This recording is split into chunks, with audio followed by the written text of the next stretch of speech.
चना तो ऐसी चीज़ है कि भारतवर्ष में दाल रोटी दाल चावल यही दो चीज़ें चलती हैं खाने में, और चना सबसे प्रमुख दलहन है भारतवर्ष का।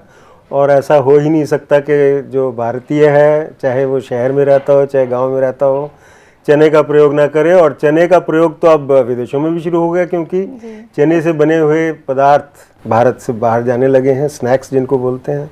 तो चना काफ़ी अहम है और भारतवर्ष में सबसे अधिक पैदावार दलहनों में चने की ही होती है।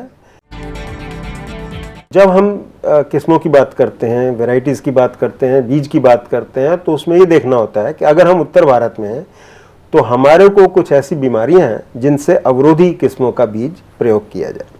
दक्षिण भारत में भी होती हैं बीमारियां, लेकिन उतनी व्यापक या उतनी कठोर नहीं होती, उतनी ज़्यादा नुकसान करने वाली नहीं होती जितनी कि उत्तर भारत में होती है। दूसरी बात यह है कि उत्तर भारत में सर्दी ज़्यादा पड़ती है, दिन छोटे रहते हैं, तो यहाँ पर चने की जो अवधि है वो 150 दिन 160 दिन तक चली जाती है, जबकि मध्य भारत या दक्षिण भारत में अवधि भी कम हो जाती है। तो कम अवधि में अधिक उत्पादन लेना, ऐसी किस्में नई निकाली गई हैं, और एक बहुत सारी ऐसी किस्में हैं जो प्रयोग में आती हैं। GNG 663 है एक वैरायटी, जिसमें के दो बीमारियों के प्रति उसमें अवरोधकता है। एक तो बीमारी होती है उकठा की, जिसको हम विल्ट बोलते हैं। खड़े खड़े फसल को ऐसा लगेगा कि पौधा सूखना शुरू हो गया, फिर वो उसकी शक्ल जो है वो ब्राउन हो जाती है, भूरे रंग का हो जाता है, सूख जाता है और उसमें कुछ नहीं निकलता। तो वो बीमारी जो है ज़मीन में फ्यूजेरियम विल्ट बोलते हैं उसको, उकठा भी बोलते हैं, उससे हो जाती है। दूसरी बीमारी ऐसी होती है जो अच्छा हरा भरा पौधा दिख रहा है, उसमें शायद फलियाँ भी अच्छी अच्छी आ रही हैं, लेकिन उसी समय अचानक उसकी टहनियाँ गल के सड़ के टूटनी शुरू हो जाती हैं, उसमें एक काला धब्बा पड़ता है और टहनी टूट जाती है। उसको हम एस्कोकाइटा ब्लाइट या झुलसा रोग बोलते हैं। और झुलसा रोग से मिलती जुलती एक और किस्म है जिसको बोट्राइटिस ग्रे मोल्ड बोलते हैं। मोल्ड का मतलब है उसमें पानी के धब्बे, ऐसा लगे जैसे किसी ने पानी डाला हो और जैसे तेज़ाब फेंक के वो एकदम गल जाता है, दिखता गीला है लेकिन सड़ जाता है, इस किस्म की बीमारी। तो ऐसी बीमारियां जो हैं उनको खिलाफत करना बड़ा ज़रूरी है। तो एक GNG 663 है जो कि इन बीमारियों से कुछ सहिष्णुता दिखाती हैं। ख़ास तौर से एक RSG 963 किस्म है जो राजस्थान से निकली है, उसमें भी ये उत्पादक भी बहुत अच्छा है और उसमें ये अवरोधी पना है। एक और किस्म निकली है 888 RSG 888, जिसमें के सहिष्णुता है सूखे के प्रति।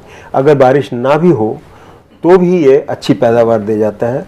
चने में ज़्यादातर 2 या 3 ऐसी फसलें हैं जो इसके साथ मैच करती हैं, और क्योंकि चने की पानी की रिक्वायरमेंट बहुत कम होती है, इसलिए इसके साथ वही फसलें अच्छी मानी जाती हैं जिनकी अपनी पानी की डिमांड भी कम हो। तो सबसे ज़्यादा जो चलन है उसमें यह है कि चने के साथ चने की 5-6 लाइनों के बाद 2 लाइनें सरसों की बो दी जाए। दूसरा, जौ एक ऐसी फसल है जिसको कम पानी की ज़रूरत होती है, और जौ का हालांकि खाद के रूप में चलन कम है, लेकिन लोग आजकल क्योंकि वैरायटी चाहते हैं तो जौ के साथ भी इसकी मिश्रित खेती की जा सकती है। लेकिन सबसे अच्छी जो मिश्रित खेती चने के साथ मानी जाती है वो अलसी की मानी जाती है। चना जो है उसमें मार्केट का बड़ा रोल है, क्योंकि जब तक मार्केट में बिकेगा नहीं, पैसा नहीं आएगा हाथ में, तो किसान को तो कोई लाभ नहीं है कि इस खेती करने का। चने में 2-3 किस्में हैं जो जिनका मार्केट से ताल्लुक़ है। एक तो यह देसी चना हम जिसको बोलते हैं, वो चना है जिसकी हम लोग चने की दाल जैसे बाज़ार में आती है वो उगाया जाता है।